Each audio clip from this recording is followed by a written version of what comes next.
Я когда узнал, что это стадион, и тут такое количество людей, я... Блин, ребят, привет.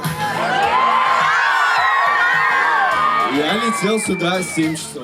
На актер дубляжа не обучался, я обучался на актер театра и кино. Это был Московский колледж, называется СПК. Там было актерское отделение, вот я 4 года отучился, получил диплом и вот.